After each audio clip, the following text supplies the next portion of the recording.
Does your kick and bass sound clean together, or does it feel messy? Like, just listen to this.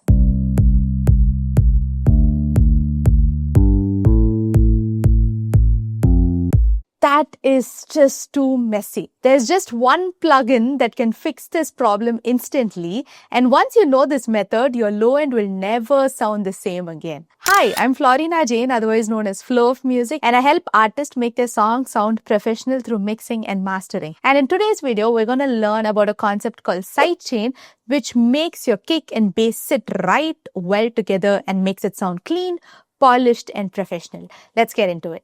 To understand what plugin is needed, we need to first understand the issue because of which there is this clash. So let's open up the EQ for both the tracks. So we have the kick on top and the bass at the bottom. So there is a fundamental frequency on both the tracks, and it's kind of the same, which is overlapping. If you see in the kick, it is between 25 to 200 hertz, and here it is from 60 to around 300, a little below that also. So there are two strong frequency elements on both the tracks, and there's a big overlap between them. They're trying to compete with each other and they want to shine in their own way, but that's not happening. That is the reason for this clash. Frequencies must not clash in a mix, but when they do, you're going to hear it sound muddy and they're not going to have that professional sounding to it. So let's look at a way by which we're going to solve this issue. So here's what a sidechain process is going to do. So you will have a kick track that is usually rhythmic. So you're going to have waveform, gap, waveform, gap, waveform, gap. You know the drill. Now, when you take a bass, that's usually going to be a little continuous, right? So in a bass track, you're going to have signal all throughout, usually, at least more frequent than kick. Now in this case, every single time the kick and bass are played together, you're going to have that clash and it's going to sound really weird. This method that I'm going to teach you is going to not compromise any tracks. Both tracks will shine in its own time, and that's the process of sidechain. So what we're going to do is apply the concept of sidechain to a track where there is continuous signal. In our case, it's the bass. So we will be applying the sidechain over here, which indicates us that whenever the kick is played, the bass will go down in volume. All that you can control, and I'll teach you how in the plugin later on. So when the kick comes, the bass is going to go down. Now when the kick doesn't come, the bass will be played as usual. No volume jump, nothing. Once again, when the kick comes, the bass slightly goes down in volume so that it gives room for the kick to come up. And when the kick doesn't come, the bass again stays the same volume. Now in this way, you see that there's alternating, two tracks between the kick and the bass. So you're not really compromising on anything. You're always letting the kick shine when it comes and the bass shine when it comes. You're just ducking down the bass just a little bit when the kick is coming in so that it doesn't sound clashed.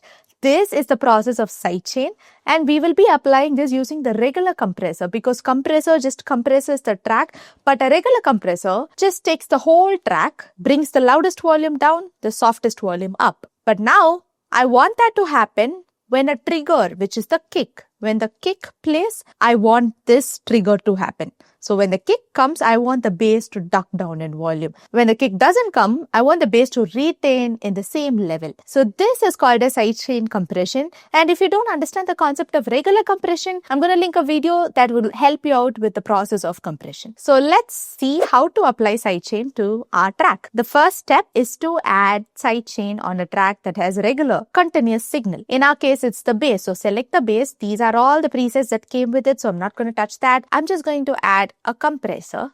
Any compressor is going to work. But for the sake of a lot of people who's using Logic Pro, maybe with stock plugins, I'm going to use a stock compressor. This is where you link it up.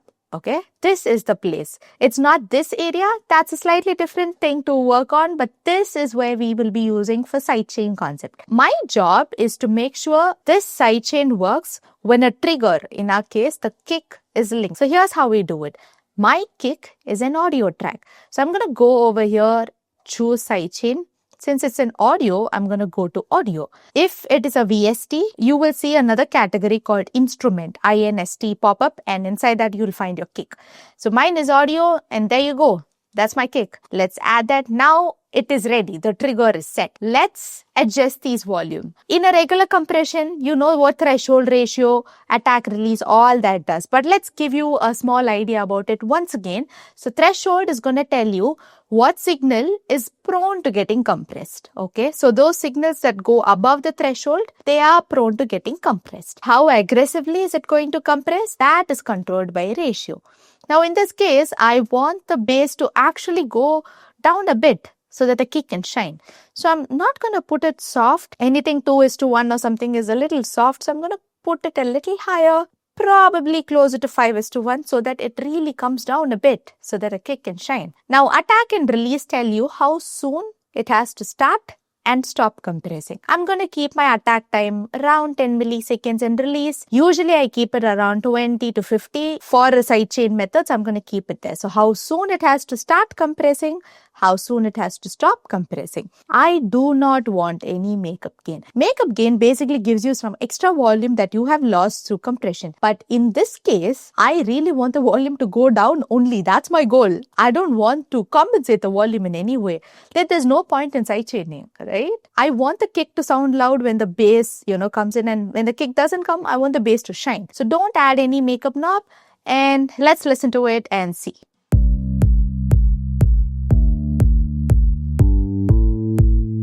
So what's happening is that every time the kick is played, it triggers the sidechain of the bass and the bass just ducks down. That's why you see that whenever the kick is hit, the bass is also ducking down by around -5 to -6 dB. Let's look at the graph. Every time the kick is played. Without.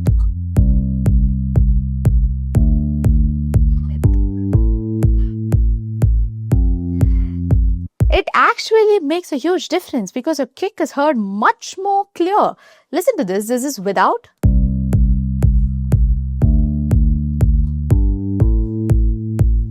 It's just so clean and nice that the low end is fitting. And I know that this will fit in any track because I've cleaned up the low end to quite a bit, right? The kick is just attacky and like cutting through while the bass is leaving some space for the kick. And when there is a gap, the bass is just rising up. The sidechain also works when you actually mute the track. The trigger is still there. Logic considers that information. So listen to how the bass is reacting. You hear that pumpy sound? Without, it's just a constant sound coming through. But with, you hear that the bass goes down and comes up. So that's what gives you that clean sound. With,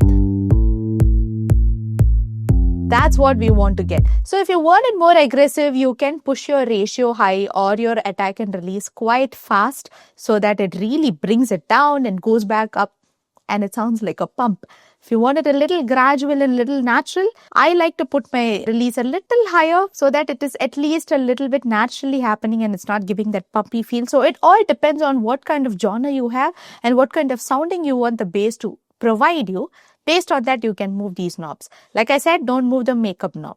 There is a bonus tip that I'm going to give you with sidechain, but before that, have you subscribed to my channel yet? If not, just subscribe and like this video and comment what you've liked so far. Also, if you have a track that you want me to mix and master, don't forget to send an email and I'll be happy to mix your songs. Now let's look at a really fun bonus tip that makes sidechain sound very fun and creative. I have a synthesizer over here. Yeah, it's good. But we're going to apply the process of sidechain and make the sound really creative. And I'm going to link it up once again to the kick as my trigger. So add a compressor, follow the same method, go to audio. But you see here, that's what I said earlier. So when you have a MIDI track, this is what you get. But now my kick is audio. So I'm just going to go to audio, select kick. But this time, I'm going to keep it really aggressive. Push my threshold high so that it compresses a lot. Attack quite fast. Release also quite fast. I'm going to make it really aggressive. Not going to put any makeup, or maybe let's put a 1 dB makeup gain. This is without the sidechain. Now,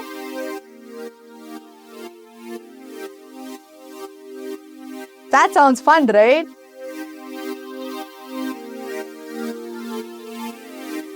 Now, you must have heard the sound in a lot of EDMs and dance music. It's a very common trick that a lot of people use to bring out that magical pump to the song. And all that's happening through sidechain. The process is exactly the same. So we learned about a way to rectify the clash between the low end, that is kick and bass. And in that scenario, sidechain was used to fix an issue. The second method was to creatively use sidechain in a track to make it sound like pumpy and energetic. So there are so many applications to sidechain, but what was your favorite? Try this in your track and let me know if it really fixed your low end. So that is the end of this video. I hope you learned something useful. Thank you so much and I'll see you guys in another video.